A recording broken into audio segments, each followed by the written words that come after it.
Alright, so at the start of the game, you have all these different choices for uh, a game, well, a city. You got Magdeburg, Augsburg, London, Mazovia, Paris, Vienna, and Prospeck, and Visby. Each, they all have your max of 8 dynasties. Usually the big ones have uh, their own little dynasties and stuff like that. Difficulty level, you can see there's easy, normal, hard, impossible. All it really does is start your starting money from what I can tell. Uh, then there's Poor Fellow and Career Mode. I haven't played anything besides Poor Fellow. And then you got all these different things that, or well, basically ways to end the game. I only play on free game mostly because it is fun and stuff like that. So right now we'll set it to hard, and probably what is the smallest one? Augsburg. All right. Hopefully the smaller the one, smaller the what is it? Smaller the map, the less lag we get.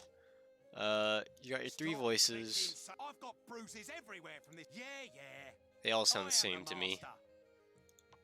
Then you got Thick Boy, kind of Thick Boy, and then Slim Boy. And you got your faces, right? Look at, bam. Then your clothing. All this really doesn't matter. This is the get up I usually get is get up 3 with beard, because beards are cool. And right here we have the ability points and the skill trees. First bit, we got our, well, food preparation, right? Food preparation involves preparing food and drink. The first level of this talent already provides you with all the necessary skills and knowledge to access grain into flour, and you could train to become a farmer, baker, and or butcher. If you continue to follow this path, you might even be an innkeeper. So there's that. Herbalism encompasses the knowledge of herbs and their effects. This trade won't make you rich, of course, but people will like to come to you with their aches and pains and buy you various remedies and remedies, very much to the annoyance of the church, who would readily accuse you of witchcraft. But do not worry, because you're not really a witch. So that's all your herbs. Then you got your handicraft is basic talent to produce goods. You could specialize in smith, carpenter, stonemasons, and tailors. Eventually, handicraft becomes very important when it comes to running big businesses and stuff like that, because this gives you access to not only weapons and armor, but also woodworking, so like your horse carts and stuff like that. And then finally is the path of a rogue. You're really just gonna go out and rob people. Right now I will just press play so we can get into the game and I can explain what is happening when it comes to stats, because stats are very interesting in that they kind of affect your gameplay. I wouldn't say it's the most pressing thing, but yeah, right. Alright, so this is the map of where's this? Augsburg, I think, wherever we picked. Not the biggest city, but not the smallest sort of thing, which is kind of good. So you got your WASD, Q and E to rotate, mouse wheel to zoom in and out. Your classic spacebar gives you a picture of all the different routes and all the different sections for the markets. What I realized is that anywhere in this yellow bit, when you select markets, they all go to this market. Here, the pink zone, they all go to this market. Orange, this market, and so on and so on. There are also 2 different sections of, I guess, the map. There's inside the city, or I guess 3. There's inside the city, inside a village, and then just out of nowhere, right? most things you can't really build in out of here. You need to be near a village. So anywhere that is white, you cannot build.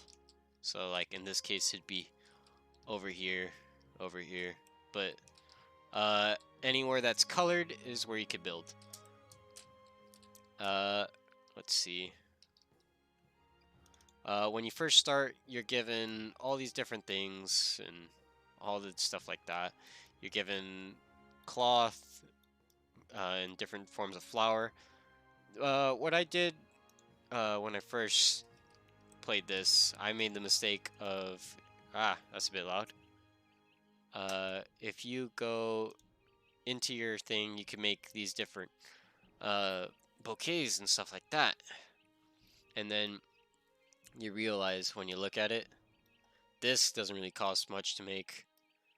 When you make this, you could sell it for nothing, and then this washcloth you sell for nothing. So when you first start, the best thing to do is get your stuff that they give you at the start. You see, I could sell it for 8, sell this for 6. Then you could go off and sell it at the market right here. So you get your nice little bonus start. All right. So let's start talking about all these different things. All right. This is your skill tree. This is probably the most important part about this game, in that, as you can see, it's all the starting skills from the main menu, but we're starting here at food prep. As you can see, food prep 2, handicraft 2, and then so on and so on. They all give you extra items, so to say. And then from there, you got your butchers, your bakers, your hospitality, which is your inn, and then your farm. Each I guess skill. Each skill unlocks this, but in these cases right here, once you get this to get a level 1 bakery, a level 2 bakery, and a level 3 bakery. But here you just unlock cream cake. So the most important part is to get these unlocked. Unlike the old guild games, you can't just go over and be, oh, I want to buy this. You buy it, and then boom, you have this. You can make everything in it. In this game, if you buy something like that, you have to have the corresponding skill from the skill tree to make anything out of it. So in that case, like I was showing you how that was an inn. If I bought the inn, I could not produce anything because I do not have the skills for an inn. But also in this game, you do not have to be. There's not specializations like how in the previous ones there was patrons, then craftsmen, then rogues, and then so on and so on. For this game, all you need to do is get the skill.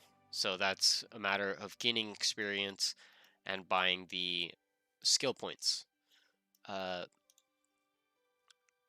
In that case, like if I really wanted to, I could also double specialize into handicraft, which is just spending 1,000 experience into the handicraft tree. So I unlock these, aka unlocking this craftsman hunt and allowing me to make those. I personally start off usually with food prep because eventually, if you get a farm, you do not have to rely on the market to be able to uh, buy all your goods and stuff like that. Because if you get a farm, you could get your barley and the wheat, put them in your windmill, and then bam, instant profit without having to go and buy whatever you needed. So you got that, handicrafts, herbalism, same thing. You got the apothecary, alchemy, medicine, and then your libraries. Rogues also have their own little set of buildings. I forget what it's called. mercenary headquarters, smugglers hideouts, and I think that's it. And then you upgrade them out. Ambitious over here, though, from what I could tell, it just unlocks different skills. Like if you're reluctant to rely on others, and you always want to check everything twice and 3 times, and so you don't believe a rumor about ambushes on trade routes either, but prefer to monitor the safety of the roads outside the trip. So you just get more perception. And then out here, street smart, more perception. And then you might get certain skills like intimidation right here. Over here is resistances and reputation bonus. You get bonus health, defense power, and resistance. All that is part of like combat, so you can't die. Productivity, so your people will work harder. Bargaining bonus, so you can buy things for cheaper. Let's see, is that just... yeah, that's just all the same thing. Hard worker, you work harder. This allows you to move faster, more productivity. Charisma, so you could have a higher chance to convince people to do what you want or get elected into a place.